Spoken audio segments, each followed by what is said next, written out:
তারপর চলেছিলাম আমরা সোজা শাখার দোকানে। এখানে এসে দেখো আমি শাখা পছন্দ করছিলাম, তো আমার হাতে যে শাখাটা দেখতে পেয়েছো আমার বিয়ের শাখা, সেটা একটু মোটা, বাট আমার মা রিসেন্টলি একটা শাখা নিয়েছে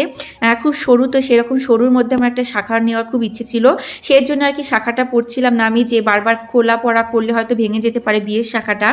তো সেই জন্য সেটা তো যেহেতু 2.5 বছর যাবত পরেছি, আমার একটু চেঞ্জ করতে ইচ্ছে হয়েছিল, সেই জন্য চলে এসেছিলাম এই দোকানে। আমার মা নিয়েছিল মাটিতলা শাখার দোকান থেকে, বেথা খুব নাম করা, আমার বিয়ের শাখাটাও কিন্তু এখান থেকে নেওয়া। ওই দোকানের শাখাও খুব ভালো, বাট রিসেন্টলি মা যে শাখাটা নিয়েছে না সেই শাখাটা পোকা বেরিয়ে গেছে। আর ইনি হচ্ছে আমাদের চেনা জানা, তো সেদিন সামথিং মনে হচ্ছে যে শুক্রবার ছিল যত সময় মনে হচ্ছে আমার,